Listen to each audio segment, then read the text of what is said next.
Assalamualaikum warahmatullahi wabarakatuh. Ila hadrati sayyidil mursalin wa khatamin nabiyyin sayyidina Muhammadir Rasulillahi sallallahu alaihi wasallam wa ila ruhi walidina wa muallimina wa dhawil huquqi wajibati alaina ajma'in. الفاتحة. أعوذ بالله من الشيطان الرجيم. بسم الله الرحمن الرحيم. الحمد لله رب العالمين الرحمن الرحيم مالك يوم الدين إياك نعبد وإياك نستعين اهدنا الصراط المستقيم صراط الذين أنعمت عليهم غير المغضوب عليهم ولا الضالين آمين. نعوذ بالله السميع العليم من الشيطان الرجيم. بسم الله الرحمن الرحيم. الحمد لله رب العالمين والصلاة والسلام على رسولنا محمد أشرف الأنبياء والمرسلين وعلى آله وصحبه أجمعين. يا معلم إبراهيم الحكمة علمنا يا مفهم سليمان فهمنا ففهمناها سليمان وكلا آتينا حكما وعلما وسخرنا مع داود الجبال يسبحنا والطير وكنا فاعلين. يا رب سليمان ويا رب إبراهيم يا رب موسى وعيسى ويا رب محمد صلى الله عليه وسلم أخرجنا من ظلمات الجهل والنسيان برحمتك يا أرحم الراحمين. اللهم ارزقنا يا ربنا فهم النبيين وحوض المرسلين وإلهام الملائكة المقربين في عافية وسلامة برحمتك يا أرحم الراحمين. وصلى الله على سيدنا محمد وعلى آله وصحبه وبارك وسلم والحمد لله رب العالمين. بسم الله الرحمن الرحيم. الحمد لله رب العالمين. اللهم صل على سيدنا محمد وأزواجه وذريته كما صليت على إبراهيم وعلى آل إبراهيم وبارك على محمد وأزواجه وذريته كما باركت على إبراهيم وعلى آل إبراهيم في العالمين إنك حميد مجيد. بسم الله الرحمن الرحيم. الحمد لله ثم الحمد لله. Yang dimuliakan Tuan Pengurusi Masjid serta jawatan kuasanya, yang dimuliakan Tuan-Tuan Imam, Tuan-Tuan Bilal, Tuan-Tuan Haji, Puan-Puan Hajah, para asatidzah, tuan-tuan yang dimuliakan oleh Allah Subhanahu wa taala sedang hadirin hadirat. Jadi alhamdulillah thumma alhamdulillah, sedalam-dalam setinggi-tinggi puji dan syukur kita ke hadrat Allah Subhanahu wa taala. Kerana dengan limpah kurnia, taufik dan hidayah Allah taala pada kita, dan maka pada hari ini tuan-tuan puan-puan sekali lagi kita dapat mulakan hari kita dengan kita buat satu fardu yang kita buat yang utama, fardu yang utama. Kita dapat tunaikan fardu yang utama dengan memulakan hari kita, iaitu kita dapat tunaikan solat fardu subuh.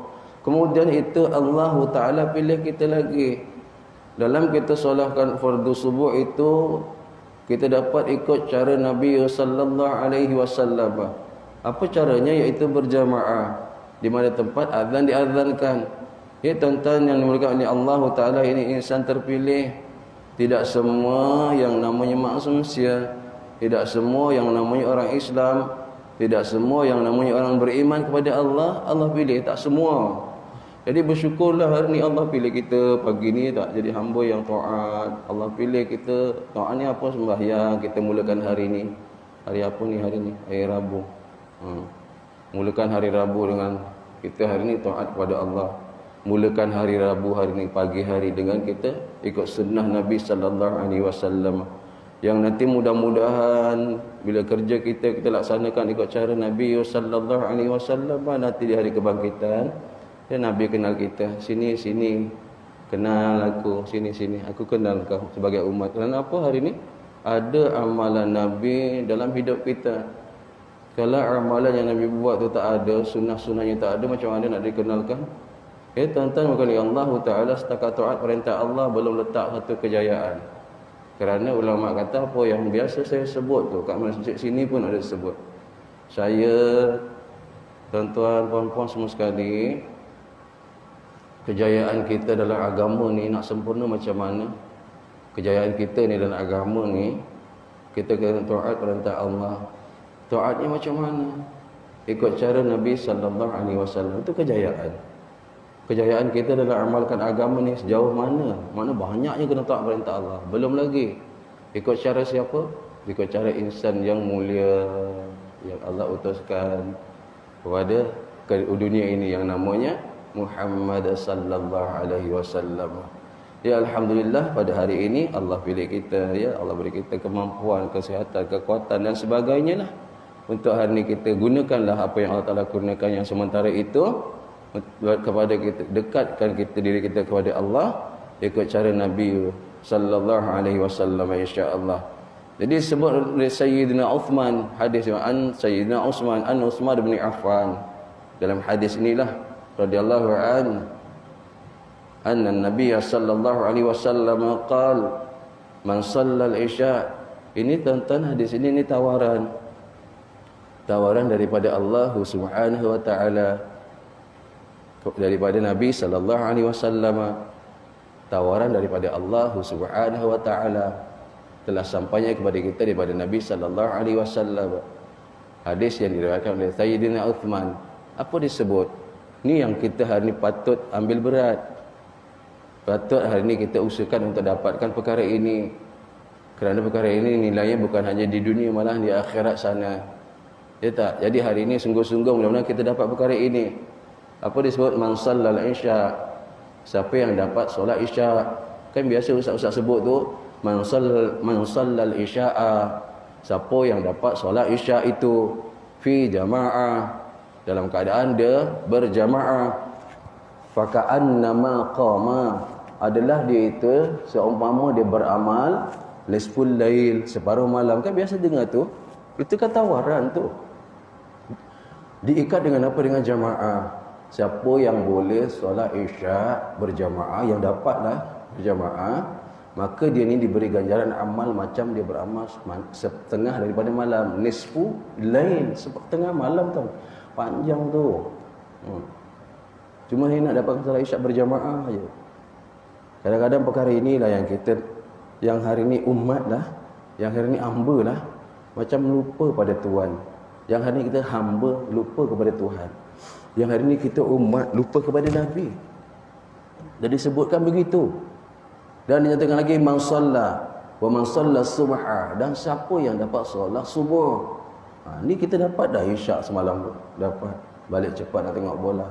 Kalah pula tu kapok. Nak menang macam mana tak? Kalau menang subuh kita mula solat rapat-rapat memang menang. Man shalla subha fi jamaah, siapa yang dapat solat subuh dalam keadaan dia berjamaah, fa in nama dia kata sesungguhnya shallal lail, dia ni dapat fa innama shallal lail, macam dia ni sembahyang faka'an namalah, sedang kita kata, dan seperti mana? Seperti dia sembahyang sepanjang-panjang malam. Wa innama shallal lail kullu, macam dia sembahyang sepanjang malam tu. Rupanya hari berbulan maghrib tadi, asbabnya tuan-tuan hari ni sembahyang subuh berjamaah dikira tu terus.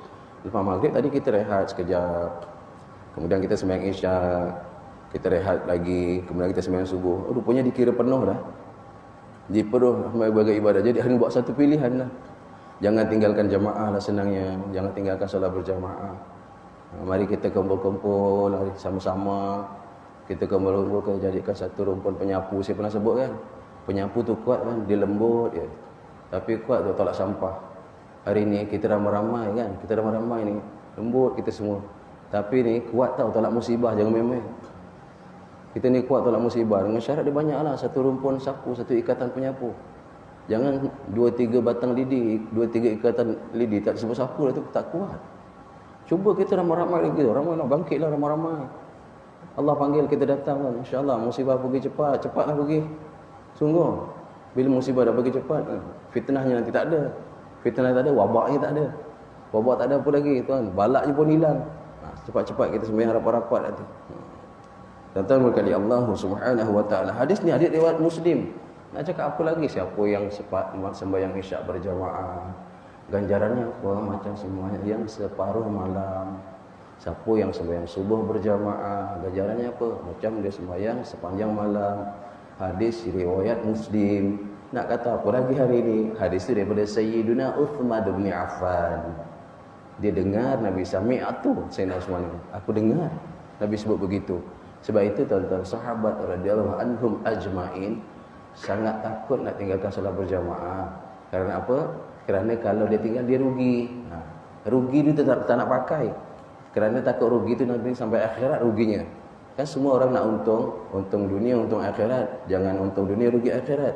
Jadi hari ini tuan-tuan ambillah buatlah satu pilihan. Kita dah memang alhamdulillah istiqamah. Macam mana dengan yang hari ini Allah Taala panggil saban hari masih lagi lena, masih lagi selesa dah. Masih lagi selesa. Tadi Pak Imam kita baca Allah Taala tanya malaikat, malaikat, aku nak jadikan makhluk ni yang namanya manusia apa macam? Apa macam? Macam mana tadi tu Pak Imam baca? Allahumma salli ala Muhammad. Kata malaikat, ya Allah, macam mana ni?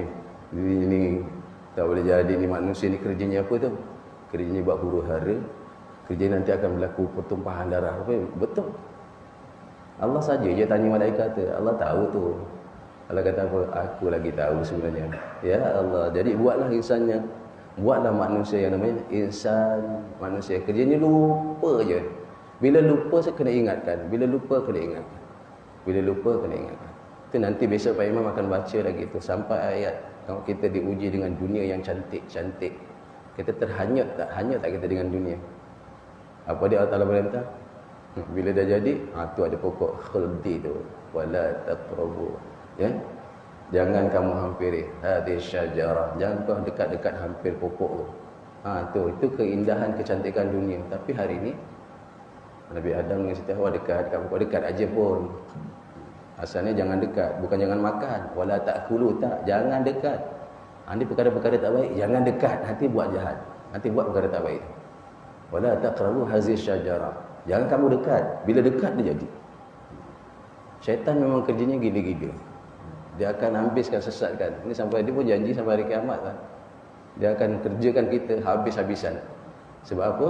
Dia akan cari sama-sama rakan-rakan untuk memenuhi ruang-ruang neraka. Supaya neraka itu dirasakan hangat, bukan panas. Supaya neraka itu dirasakan sejuk.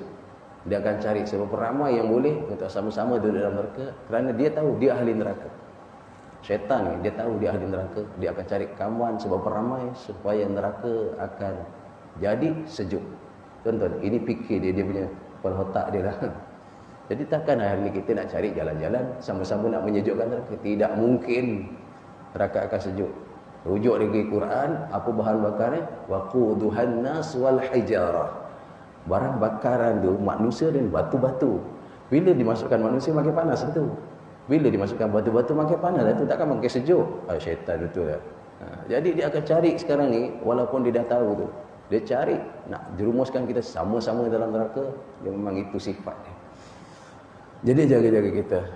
Tapi tuan-tuan ni manusia. Kalau tak ada manusia kat dunia, dunia pun dah hancur. Dunia ni tak ada nilai walaupun sehelai kepak nyamuk. Nilai kerana apa? Kerana ada tuan-tuan dan puan-puan, ada kita semua. Ni kita pun tak bernilai kalau tak ada ucap kalimah la ilaha illallah. Nanti dunia pun tak ada nilai kalau tak ada ujung. Nanti ada orang yang ucap kalimah apa tuan? Allah, Allah. Allah, Allah, rujuk hadis. Dunia esok akan hancur sampai bila orang yang ucap Allah pun tak ada. Tapi Nabi sebab apa? Dunia tidak akan dihancurkan oleh Allah Ta'ala selagi ada orang yang ucap kalimah Allah. Allah. Tuan-tuan, berapa nilainya lafzul jalalah. Ni tuan-tuan, kita lah mudah-mudahan Allah pilih. Memang boleh dah kita sentiasa bahasa ingat ya Allah Ta'ala. Dan kenapa dia suruh kita berjamaah? Adakah kita boleh dilepaskan daripada salat berjamaah? Mungkin ke? Ya, lepas hutang pun kena pergi, nak dihukum takzir pun kena pergi. Jadi hari ini tidak boleh tidak, memang kena pergi macam. Kita lihat kat sini. Tidak ada pakaian yang sesuai. Semua kita sekarang hidup mewah. Pantang beli gerobok penuh pakaian. Pakaian penuh, beli lagi satu. Dah penuh ni bang, nak letak mana? Beli gerobok lagi satu. Beli lagi pakai sampai penuh. Tuan-tuan nak jawab apa besok depan Allah Subhanahu Wa Taala kalau itulah kelakuan kita?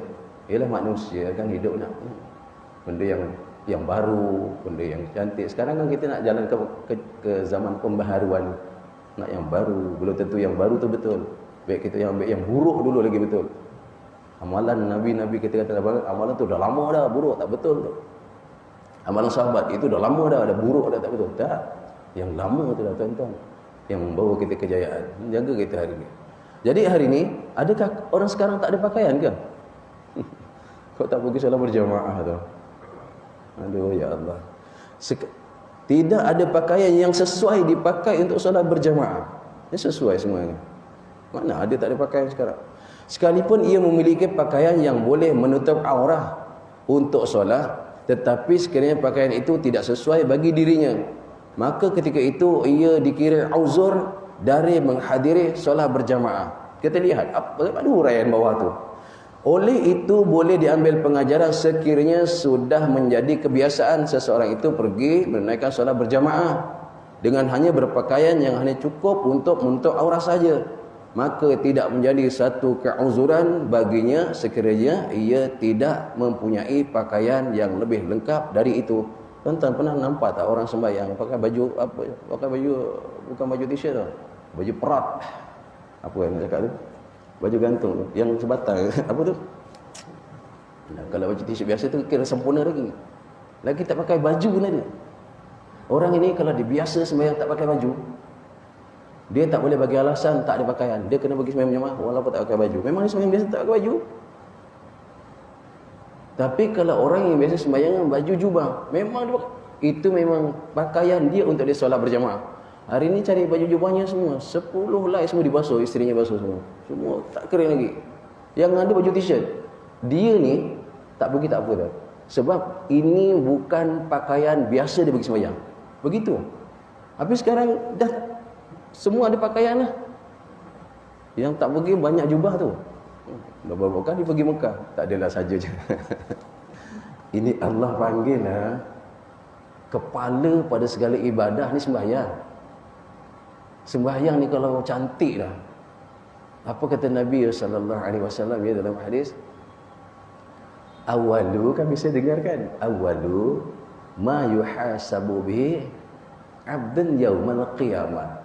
Mula-mula sekali yuhasab yang akan dihisab kepada atas amalan hamba yang milik qiyamah pada hari kiamat apa? As-solah. As-solah, sembahyang. Kemudian apa? Wa in saluha wa in saluhat. Kalau solahnya bagus. Bukan kita solat tak bagus, nak cari lebih bagus. Wa in saluha, kalau solahnya soleh bagus, Nabi sebut saluhat sairu amalihi, maka akan dikira bagus amal-amal yang lain. Solat tu kunci segala amal. Bukanya dengan solat tu. Baguskan solat. Ni kan kita sedang memperbaguskan solat kita. Kita tahu tak cukup. Dan wa in fasadat, kata Nabi, kalaulah solatnya rosak, maksud tak sempurna lah tu. Solat kita berapa ramai yang rosak hari ni? Mudah dekat masjid insya-Allah tak rosak. Kurang-kurang pun dikira penuh, ya dikira tak rosak lah tu. Wa in fasadat, kalau solat tu tak cantik rosak. Nabi sebut fasadat sairu amalihi, maka rosaklah amal-amal lain. Solat kan, solat yang sempurna bagaimana? Ia berjamaah. Berjamaah yang macam mana? Ya, yang lurus dan rapat. Yang lepaslah hadis yang lepas kan. Ini hari ni cuma nak ambil tanggungjawab lurus dan rapat macam mana. Doalah mudah-mudahan minggu depan. Tuan kata bulan depan ni, saya kata minggu depan. Malam tadi ingatkan subuh ni. Rupanya tak jadi. Sebab 2-0. Kalau menang insya-Allah. Cuba nazar tu tadi. Subhanallah. Kalau solat tak cantik, solat kita kalau solat sembahyang seorang-seorang tak cantik ke? Tak cantik. Ada orang sembahyang subuh sebelah. Kita sembahyang subuh berjamaah. Dia tak nak berjamaah. Kerana apa? Kerana dia tak khusyuk berjamaah. Tuan-tuan. Dia berjamaah dia tak khusyuk. Dia sembahyang subuh kat sebelah. Tuan-tuan ingat, kalau dia buat 27 kali bersamaan dengan 54 rakaat, dah siap tak rasa? Rasa sembahyang subuh tu dah siap ke? Tak siap. Tak siap lagi.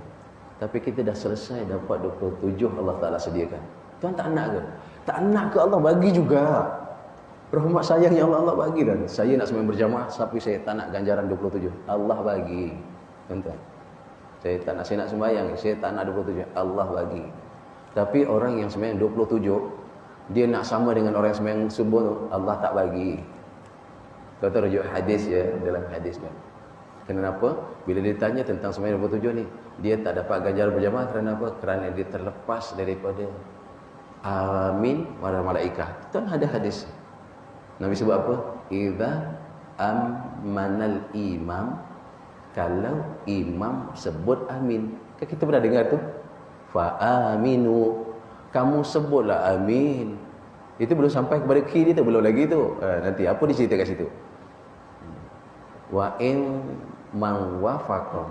Wa in dah sesungguhnya siapa yang bersepakat, muwafiq disebut.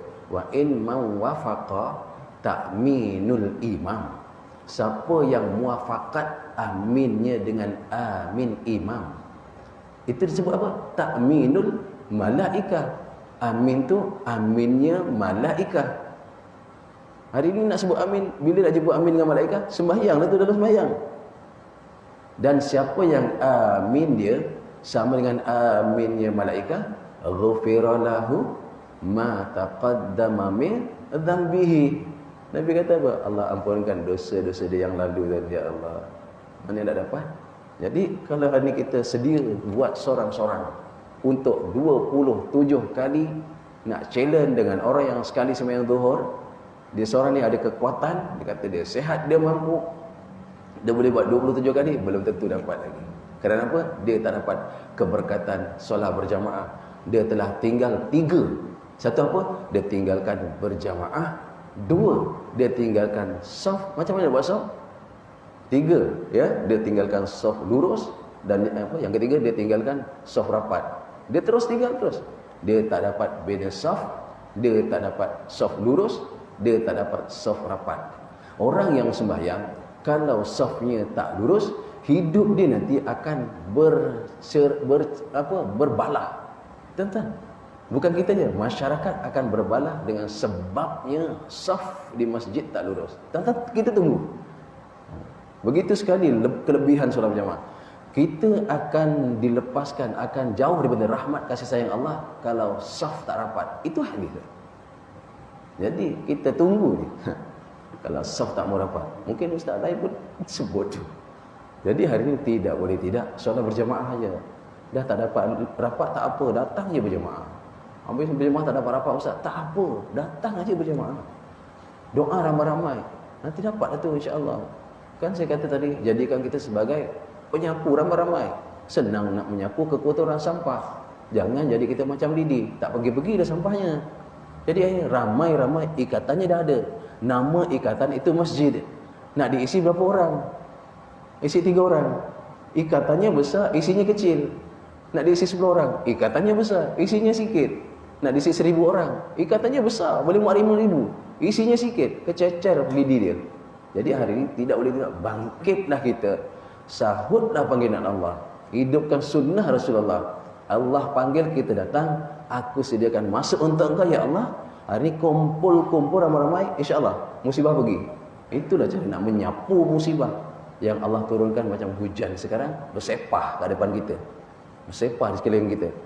Balak bersepah, wabak musibah bersepah, fitnah bersepah, lagi apa? Balak, wabak, musibah, fitnah. Itu 4 bersepah-sepah sekarang. Macam mana nak sapu? Mari kita bangkit. Allah panggil, kita datang. Itu penyapu dia. Kalau 1, 2, 3 orang yang datang, bersih juga, tapi lama. Nguis, lama tu. 10 batang sapu, nak nyapu sampah satu masjid. Lama kan?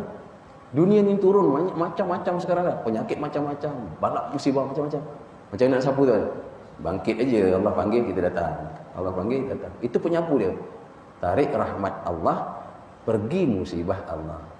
Tarik rahmat Allah, pergilah musibah yang ada ni. Kalau hari ini tak ramai yang tarik rahmat, bagaimana nak sapu musibah?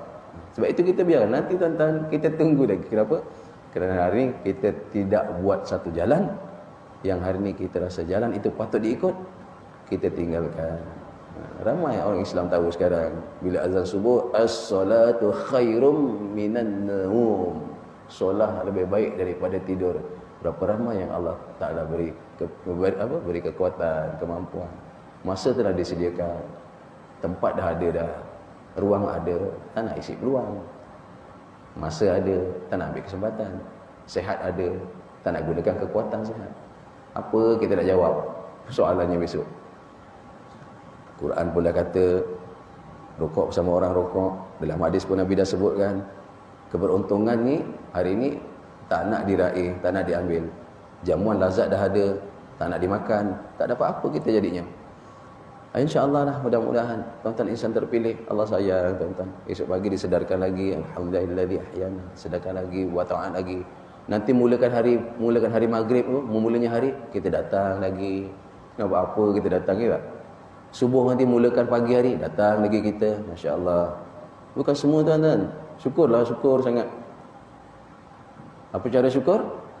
Taat perintah Allah, ikut sunnah Rasulullah. Ya, jadi tentang pakaian tak terlepas kita sekarang. Orang kita sekarang tak terlepas. Dia memang kena pergi punya. Pakaiannya tak ada masalah dengan dia. Oleh itu boleh diambil pengajaran tadi. Sekiranya sudah menjadi kebiasaan yang saya dah sebut, seseorang itu pergi menunaikan salat berjamaah dengan hanya berpakaian yang hanya cukup untuk menutup aurat sahaja, maka tidak menjadi sesuatu keuzuran.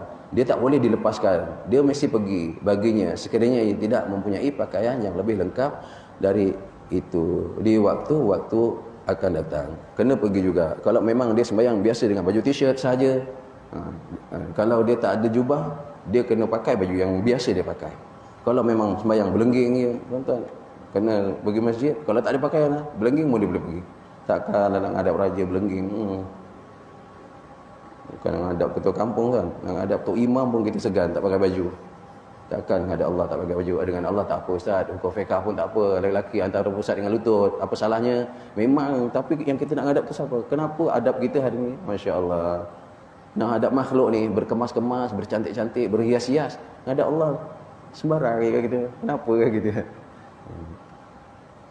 Pakai kain gombang ya sebenarnya. Nasib orang perempuan tak berpakai kain batik sebenarnya. Nasib dah aurat-aurahnya dijaga. Okay, seterusnya lah, sebaliknya jika ada dalam keadaan tertentu, seorang yang dikenali orang alim di kalangan masyarakat, kita tengok ini kalau orang alim dalam masyarakat memang dipandang orang ni orang yang bagus, orang yang alim wara, dan tiada pakaian yang sesuai untuk berjamaah. Dan kita tahu dia ni biasa pakai kurta, memang itulah sesuai untuk dia. Dia tak akan, dia malu nak sembahyang pergi masjid pakai t-shirt, sungguh. Dia biasa pakai jubah, dia nak turun ke kurta tu baju yang banyak pun dia segan juga. Bermakna kalau pakaian dia memang itu, tiba-tiba ada pakaian yang lebih rendah, kita kata tahap dia lah, maka dia tak pergi tak apa. Macam saya sebut tadi, baju tak basuh, pakai esok salin, dapat isteri malas, dikumpulkan 10 hari baru basuh. Memang penuh satu mesin basuh. Nak sembahyang, baju sembahyang semua dibasuh. Yang aja Pak Imam ada hanya baju t-shirt. Takkan dia nak pergi bagi t-shirt? Sesuai tak dengan dia? Tak sesuai. Dia ni diuzurkan, tak payah pergi. Kita tengoklah pakaian kesesuaian kita. Kalau pakaian itu tak ada, kita diuzurkan. Alasannya, nanti rujuk dengan kitab Tuan Haji Jufri, ada kitabnya, muka 37, perkara ke-8. Di situ ada rujukkan. Tak apa. Kita boleh rujuk kitab. Dan berikut orang-orang dikenali ni pakaian yang sesuai dengan dia lah. maka perkara itu menjadi keuzuran yang diterima syarak untuk dia tidak menghadiri solat berjamaah. Kalau dia ada pakaian, orang sekarang pakaian, masya-Allah. Kenapa dia tak pergi? Kenapa? Kerana pakaian satu lagi kurang. Apa dia? Pakaian iman dia kurang. Tuan-tuan kasih pernah sebut dia kat sini. Kenapa tuan datang? Sihat semua tu? Pada pandangan saya ni lah, bukan saya apa. Tak semuanya sihat dalam badan ni, tak semua sihat. Pada pandangan kita lah, kita pun akan lihat kasihan. Tengok urut-urut kaki, urut-urut tumit. Allah, bukan sihat sangat tu. Mana tak sihat lah tu. Tapi kenapa boleh datang dalam keadaan kaki yang tak berapa sedap, badan tak berapa sedap, kepala pun tak berapa sedap, tak sedap. Kenapa sampai tak? Kerana iman sihat. Allah campakkan dalam hati dia, dalam diri dia iman sihat. Tuan-tuan. Tapi ada yang badan sihat, kenapa dia tak datang? Kerana iman kurang sihat. Bukan tak ada iman, ada. Dia percaya tu, Allah percaya. Dia percaya Allah panggil, percaya Nabi, percaya amalan Nabi, percaya, tapi kurang sikit dah. Kurang percaya. Tuan-tuan bukan ni Allah Subhanahu Wa Taala. Kenal tak Abu Jahal, Abu Lahab? Benar, dia percaya Nabi tau. Hidup dengan Nabi sampai umur Nabi 40 tahun, Nabi jadi Rasul, punya percaya. Tapi sayang satu je, dia tak beriman. Percaya. Nabi jujur, amanah, percaya sangat. Cakap memang betul, memang betul. Dia percaya sangat. Dah sangat lama hidup dengan orang yang namanya Muhammad tu. Dia kenal. Bila Allah lantik dia jadi Rasul, tak percaya. Bila turun wahyu, dia cakap jumpa orang, qulu la ilaha illallah tuflihun, dia tak percaya pun. Sebutlah wa Lahab, sebutlah wa Jahal, sebut apa? La ilaha illallah. Tiada Tuhan kecuali Allah. Tak beriman terus kan? Bukan tak percaya tu. Jadi kita khawatir orang sekarang ni percaya Nabi, percaya kan, tapi kenapa tak nak buat apa yang Nabi suruh? Ini kita nak cakap macam mana? Jadi iman tu tak, iman yang tak boleh diterima. Percaya pada Allah. Siapa Rabb kan? Siapa Tuhan? Allah. Percaya, tapi tak sembahyang. Ni percaya apa ni? Jadi macam payah jugalah jadi. Allahumma salli ala Muhammad. Lagi yang kesembilan. Apa dia yang kesembilan? Orang ini boleh tak payah sembahyang berjemaah, tak apa. Yang ni, dia ni dalam perjalanan, perlukan teman. Okey. Berjalannya teman-teman bagi seseorang yang hendak melakukan perjalanan yang harus. Nak pergi rombongan. Bila dah boleh rentas negeri, rentas negara, terus pergi. Habis penuh semua, tepi pantai penuh. Tak tahulah harus ke tak tu. Ini perjalanan yang diharuskan. Apa dia? Iaitu sekiranya seorang itu ingin melakukan perjalanan, iaitu bermusafir, bersama-sama ataupun mengikuti. Tak bersama pun, dia memang ikut rombongan. Dia satu kereta daripada belakang dia ikut, ataupun satu kenderaan sama-sama untuk menyertai satu rombongan, tu disebut. Dan rombongan itu pula ingin, rombongan yang dia ikut itu ingin bertolak sejurus sebelum solat berjamaah dimulakan. Apa jadi? Saya nak ikut kumpulan ni, nak ikut kumpulan yang nak pergi jalan yang diharuskan lah. Nak pergi ziarah ke majlis walimah ke luar negeri ke tak kira. Kemudian belum pergi, belum sembahyang lagi berjamaah, rombongan ni dah nak jalan. Adakah kita nak solat berjamaah ke kita nak ikut rombongan tu? Sampai begitu sekali lah disebutkan. Maka orang itu dibolehkan meninggalkan solat berjamaah. Tak apa. Kerana apa? Kerana teman. Kalau dia terus berjamaah, maka rombongan dah jalan, dia tak ada teman. Ini dalam masalah ni pun diambil kira, dia diuzurkan untuk meninggalkan solat berjamaah. Tak mengapa.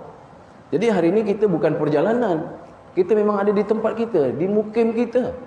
Kita mustautin di situ kat sini. Bukan kita nak pergi rombongan, bukan kita orang yang bakal ketinggalan. Tapi kena ingatlah, kita kena tinggal nanti. Dalam muka surat 3 ke berapa tu, najilah kalau kita rujuk balik. Kita kena tinggal besok yang tak berjamaah. Dalam kitab tu disebut, sahabat yang tertinggal solat Isyak. Kemudian dia sembahyang seorang. Dia cuba juga buat 27 kali. Dia buat dapat. Sahabat lain tak dapat, dah habis. Dia diberi mimpi. Ni mimpi sahabat ni. Dia mimpi sahabat yang lain menuju ke satu tempat yang sangat indah, naik kuda. Dia ni kat belakang, dia pacutnya kuda dia, tetap tak boleh kejar. Orang depan kata apa? Sampai bila pun kau tak boleh kejar aku. Besok orang yang meninggalkan solat berjamaah, sampai bila pun dia tak boleh kejar, dia akan masuk syurga lambat gitulah. Kerana apa aku tak boleh kejarmu? Kerana aku semua solat Isyak berjamaah, kamu tidak. Begitu sekali. Rupanya ada nilai lah solat berjamaah. Untuk menuju syurga pun dipilih juga. Dia bagi jalan mudah. Jadi begitu sekali dah kedudukan Allah telah sediakan untuk apa hari ini, untuk bekalan kita, untuk ridhanya, mudahan lebih banyak ridhanya Allah. Tuan-tuan berkali Allah Ta'ala. Ingat dalam perjalanan, dia jenis-jenis perjalanan ni musafir, ada musafir wajib. Kita pernah dengarkan musafir wajib. Siapakah orang yang wajib pergi perjalanan ni?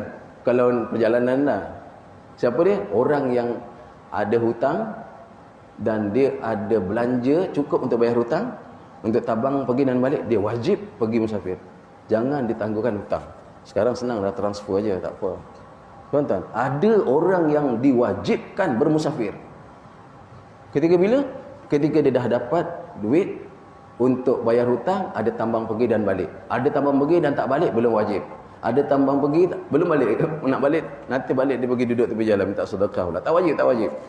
Yang wajib, ada tambang pergi dan balik dan ada persediaan untuk bayar hutang. Jadi hari ini, hutang jangan ditangguh. Nabi pernah tidak mahu sembahyangkan sahabat yang mati syahid. Kenapa? Rupanya ada hutang. Bila telah dibayarkan hutang, baru Nabi sembahyangkan. Kan pernah dengar riwayat itu? Ini masalah hutang. Subhanallah. Jadi wajib ya bagi kita bermusafir untuk bayar hutang wajib. Ketika bila sunat? Ketika bila sunat? Bila dah dibuka laluan, dah lama kita tak jumpa saudara-saudara, ini sunat ziarah saudara. Sunat. Pergilah bermusafir. Untuk apa ni? Untuk ziarah saudara-saudara yang dah 6 bulan tak jumpa. Contohlah, dah setahun tak jumpa. Rentah negeri dah tak boleh, rentah daerah dah 6 bulan, rentah negeri dah berapa bulan dah tak jumpa. Contohnya, bila dibolehkan sunat tuan ziarah, ada apa, tambang pergi balik semua, sunat ziarah. Apa yang harus pula? Ni tak malu. Yang harus bila? Untuk kita berniaga. Ni ziarah harus, ni musafir harus. Tadi musafir wajib, kemudian musafir sunat. Musafir wajib apa tadi? Untuk bayar hutang. Musafir sunat untuk apa? Untuk eratkan tali persaudaraan, ziarah saudara. Lagi ada satu musafir yang harus. Harus ni kalau kita berniaga, apa lagi? Dan sebagainya dah, berhubung dengan ekonomi ni, insya-Allah yang halal. Dan ada musafir yang makruh. Sebab itu dalam masalah kita ni, orang yang nak bermusafir, nak pergi rombongan, dia tak perlu tunggu solat berjamaah kerana rombongan dah jalan. Kenapa? Takut dia pergi bermusafir nanti seorang, tak ada kawan. Hukum pergi jalan jauh yang namanya musafir seorang makruh. Tuan-tuan, makruh.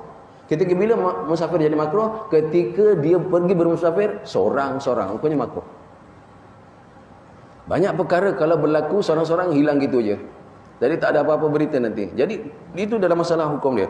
Dan ada lagi satu, musafir yang hukumnya haram. Ada berapa jadi jenis ya? Tadi apa? 1 wajib, 2 sunat, 3 harus, 4 makruh, 5 haram. Apakah musafir yang haram? Musafir dengan tujuan tidak baik, musafir ke tempat-tempat yang ada maksiat, dan musafir dengan tujuan untuk apa? Untuk susahkan orang lah. Musafir untuk tujuan susahkan orang. Memang dia haram begini. Musafir tujuan maksiat, memang haram hukum dia. Jadi saya ulang. Dalam masalah sembahyang berjamaah ni, kalau tuan-tuan memang patut bagi rombongan itu, jadi tak payah berjamaah di sini, kita niat jamaah di perjalanan. Kenapa? Kalau kita berjamaah, kita kena tinggal. Contohlah, di Pudu dululah, kita nak naik bas, dah masuk waktu zuhur betul. Memang jamnya tu. Kita pergi sembahyang dulu, basnya jalan. Kita nak sembahyang berjamaah, kita naik bas. Naik bas. Buat perjalanan. Hari ni buat jamak takhir di Muar. Kalau kita rasa boleh sampai ada jamak, ada takdimnya, ada masa zuhur, kita buat zuhur rumah. Bila sampai kawasan kita. Jadi ini hukum berjamaah. Apa tadi? Bayar hutang wajib, untuk erat tali persaudaraan jadi apa? Jadi sunat. Untuk berniaga jadi harus. Untuk jalan tu ke semuanya tu, jalan dengan sendiri-sendiri, musafir sendiri jadi makruh. Untuk maksiat jadi haram. Okey, menyertai satu rombongan tadi, selesai dah kat situ insya-Allah. Tidak disyaratkan suasana ketika itu mencurigakan atau aman. Habis macam mana kalau kita tak berjamaah? Kalau kita suasana itu suasana aman. Suasananya tak ada masalah pun. Kalau itu boleh tak saya tinggal berjamaah? Aman ke tak aman ke? Saya berjalan ni, kalau tertinggal rombongan, saya aman perjalanan saya, tak apa. Jalanlah rombongan dulu jalan. Saya nak berjamaah. Saya punya perjalanan ni aman. Tapi tinggal seorang. Tapi tertinggal kumpulan rombongan. Tak, walaupun aman, dia juga diuzurkan daripada berjamaah. Tak apa, dia pergilah ikut rombongan tu. Kerana berjamaah tu ada lebih afdalnya lah kat situ. Sama ada terhadap dirinya tu aman, terhadap dirinya tak ada apa yang mencurigakan daripada dari dirinya maupun hartanya, sama ada aman atau tak aman, sama ada mencurigakan ataupun tidak. Okey. Kerana kesepian dan bersendirian ketika musafir itu sendiri merupakan satu musyaqqah. Apa dia musyaqqah? Sesuatu yang menyusahkan kita kerana jalan seorang-seorang, kerana tertinggal rombongan. Ni nak bagi tahu kita lah. Tapi kalau ada yang nak berjamaah, silakan lah. Tapi adalah sangat menyusahkan orang yang bila jalan seorang-seorang, maka kejap ikut rombongan itu. Selain dari itu, tidak disyaratkan juga perjalanan yang jauh walaupun sekadar untuk bersuka-suka. Nampak tu disebut. Walaupun perjalanannya tak jauh, walaupun perjalanannya tidak jauh, tetapi oleh kerana nanti tak ada kawan, kita nak berjamaah, kena ikut kawan tu, kumpulan itu, ikut kumpulan tu, walaupun tak jauh. Saya pergi sana, pergi satu tempat, cuma nak suka-suka je, pun disebut kat sini. Ataupun pergi nak mana? Pergi makan angin. Itu pun dia kata sebagai satu perkara yang dibolehkan untuk meninggalkan solat berjamaah. Bukan meninggalkan solat, bukan. Meninggalkan berjamaah. Orang ni dapat markah penuh tak? Dapat ganjaran 27 tak?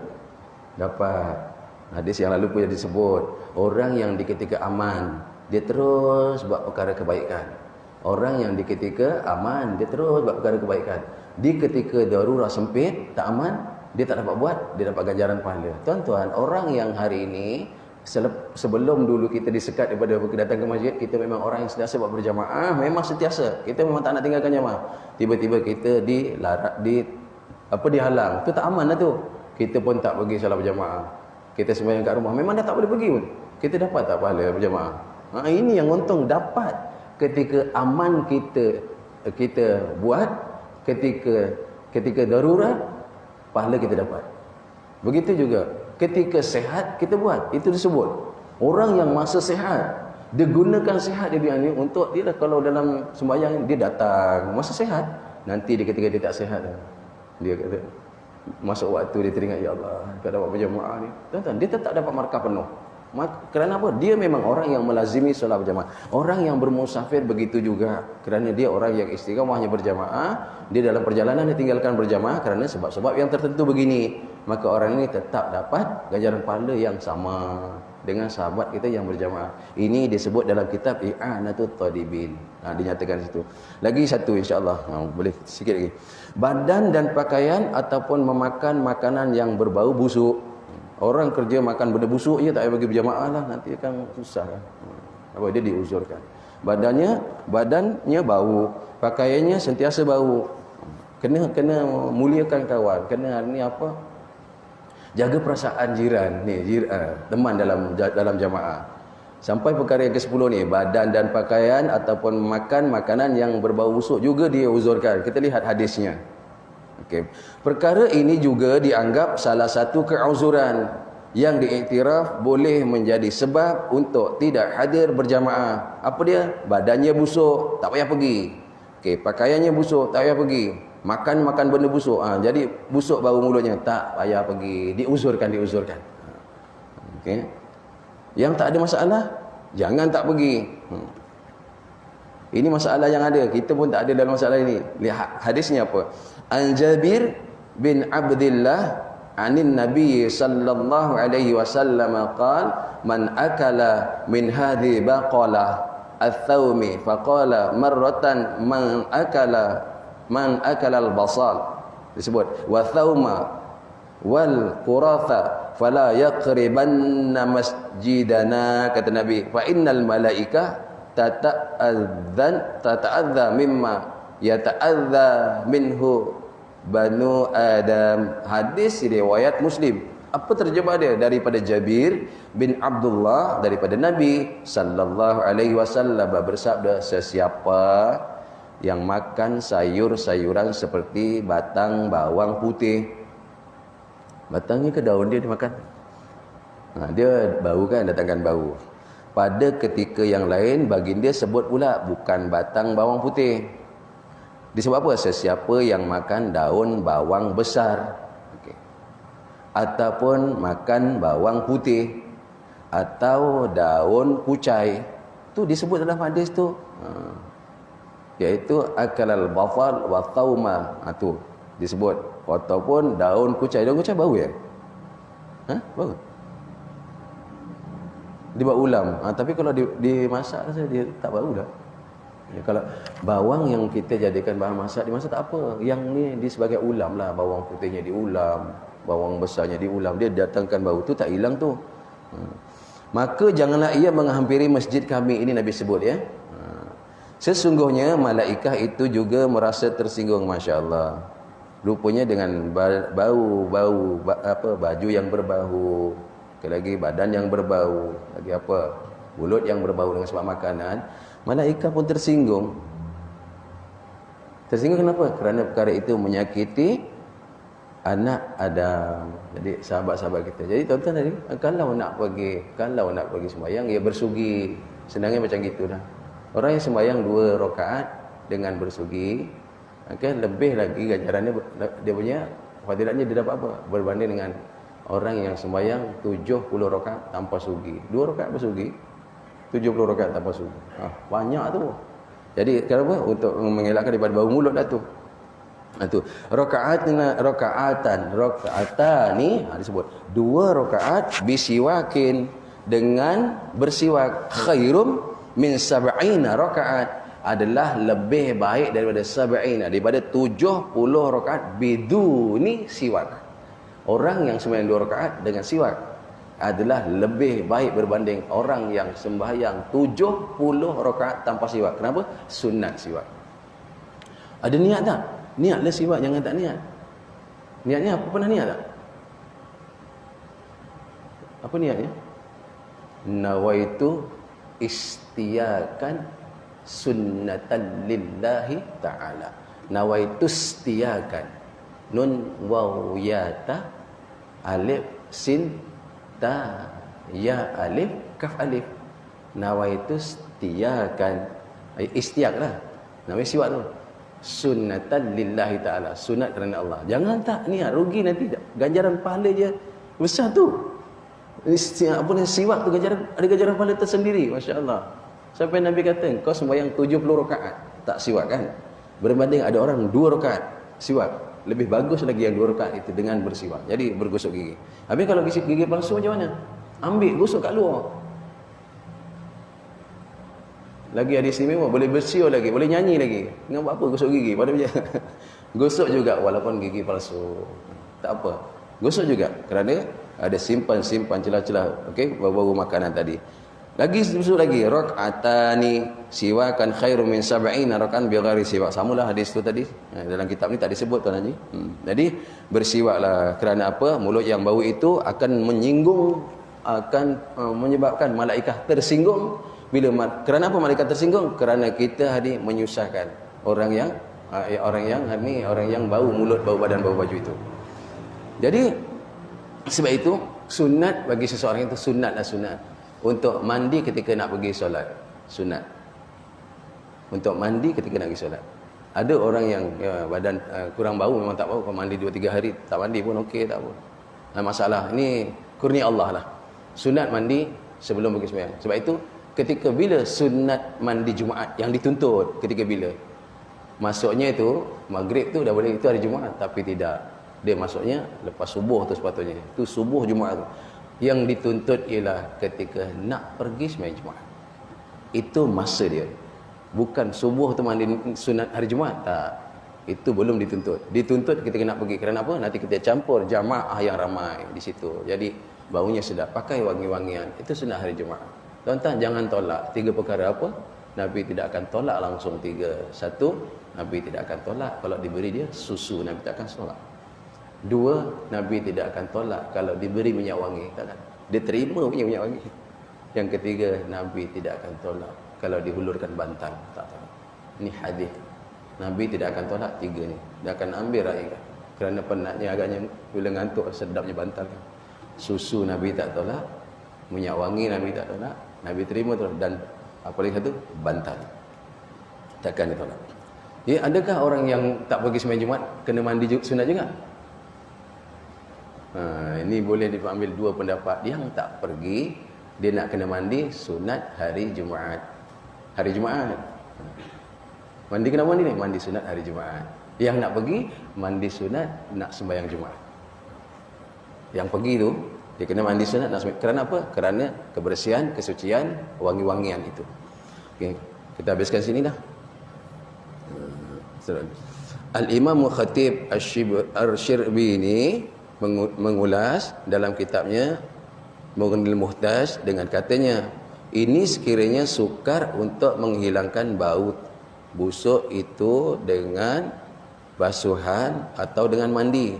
Sekiranya mudah dibasuh bajunya hilang bau, sekiranya mudah mandi menyebabkan hilang bau, maka ianya tidak menjadi keuzuran yang diiktiraf. Okay? Sekarang dah tak jadi masalah nak basuh baju.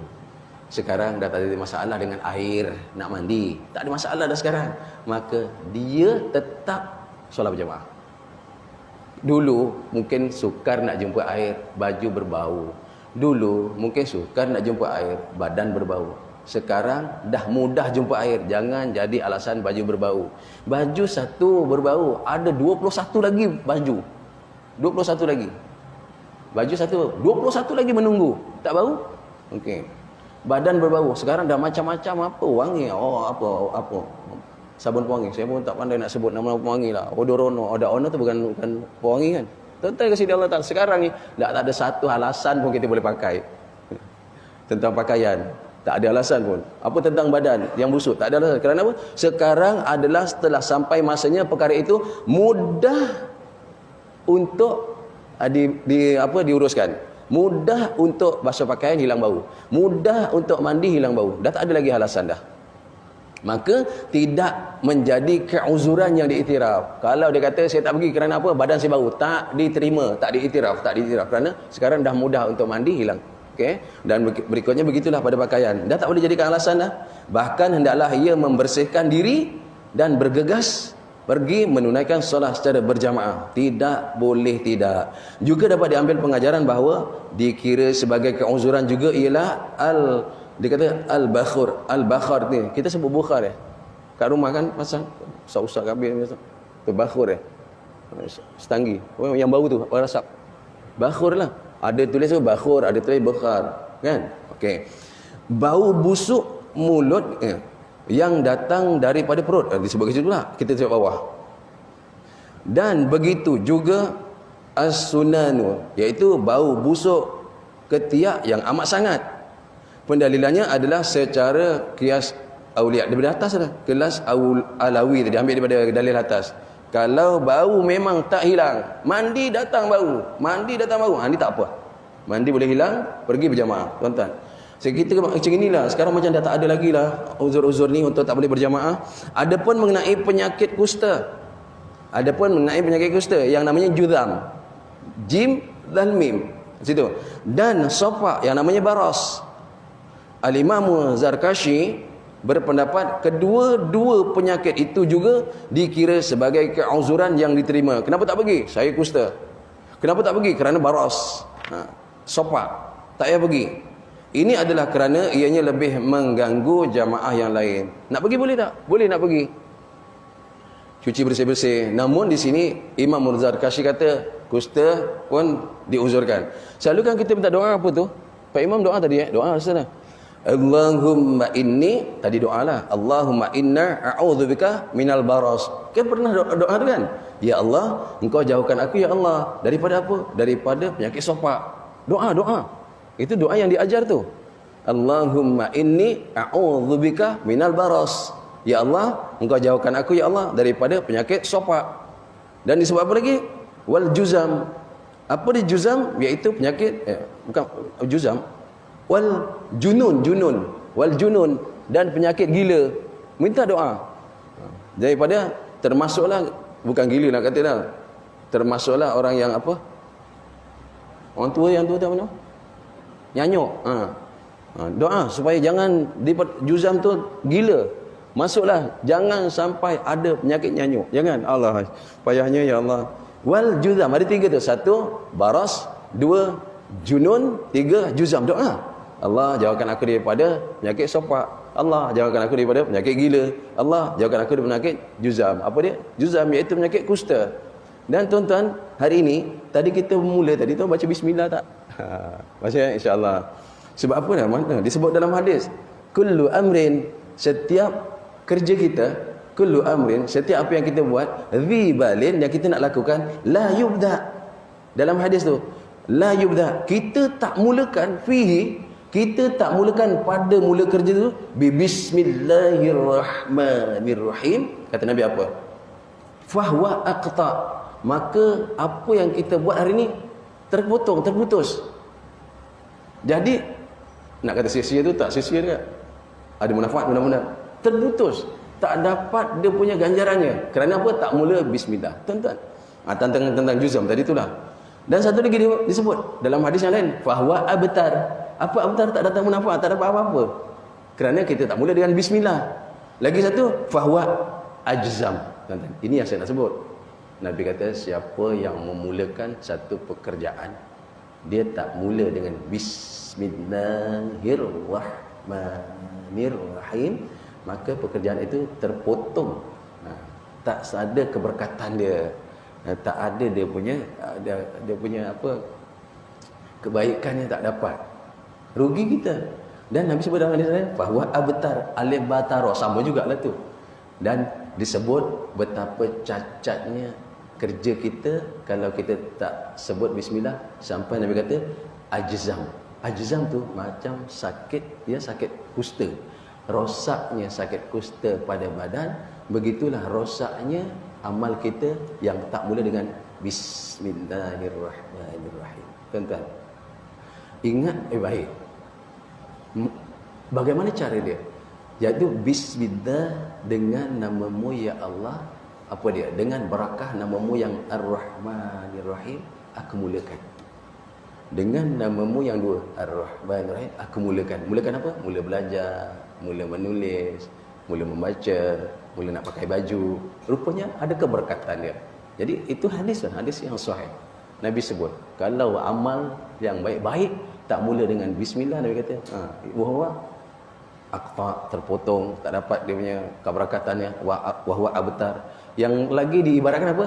Wahwa ajzam, macam kusta yang menyerang badan. Allahu akbar. Sekarang dah kena doa banyak tu, tiga tu. Allahumma inna na'udzubika minal baras wal junun wal juzam. Allahumma inna na'udzubika minal baras wal junun wal juzam. Ya Allah, jauhkan aku ya Allah daripada penyakit sopak. Dia boleh datang, na'udzubillah. Ya Allah, jauhkan aku daripada penyakit gila ya Allah. Yang ketiga, ya Allah, jauhkan aku daripada penyakit kusta. Kenapa saya sebut situ? Sebab ayat ini, orang yang ada sakit kusta, orang yang baras, orang yang ada sopak, iaitu namanya juzam, orang ini pun diuzurkan. Habis kalau sekarang yang tak pergi semua kusta dengan juzam ke apa? Tak jugalah. Jangan kita kata, ini ni semua ni tak ni kena kusta semua ni. Ini tak datang semua kena juzam, jangan. Habis kita kan. Marah kita nanti. Jadi begitulah keadaannya. Allah bagi peluang untuk kita kejar peluang ni. Sementara masih ada. Allah bagi peluang untuk kita kejar peluang ni. Sementara masih ada je. Allah bagi sihat untuk kita gunakan sihat ni sementara masih ada. Jadi mudah-mudahan Allah kekalkan taufik hidayahnya dalam diri kita. InsyaAllah mudah-mudahan diberi kita kekuatan untuk kita dapat amalkan. Amal apa? Amal kehidupan kita untuk cari kejayaan dengan taat perintah Allah, ikut sunnah Nabi sallallahu alaihi wasallam. InsyaAllah. Na'udzubillahi samii'il 'aliim minasyaitonir rajiim. Bismillahirrahmanirrahim. Alhamdulillahi rabbil alamin, wassalatu wassalamu ala rasulina Muhammadin asyrafil mursalin wa ala alihi wa sahbihi ajma'in. Allahumma inna nas'aluka lisanan ratiban bi zikrik wa qalban mafhuman bi syukrik wa badanan haynan layyina bi ta'atik. Allahumma inna na'udzubika minal jahdil bala wa darqis syaqa wa su'il qada wa syamatatil a'da wa 'adalid da'i wa khaybatir raja. Allahumma inna na'udzubika minal baras wal junun wal juzam min sayyi'il asqam. Allahumma dfa' 'annal ghala wal bala wal waba wa ta'un والقرون والفحشاء والمنكر والبغي والسيوف المختلفة والمحن ما ظهر منها وما بطن من بلدنا هذا ماليزيا خاصة ومن بلدان المسلمين عامة إنك على كل شيء قدير ربنا آتنا في الدنيا حسنة وفي الآخرة حسنة وقنا عذاب النار سبحانك اللهم وبحمدك أشهد أن لا إله إلا أنت وأستغفرك وأتوب إليك بسم الله الرحمن الرحيم والعصر إن الإنسان لفي خسر إلا الذين آمنوا وعملوا الصالحات وتواصوا بالحق وتواصوا بالصبر أقول قولي هذا ونستغفر الله العظيم لي ولكم وبالله التوفيق والهداية السلام عليكم ورحمة الله وبركاته.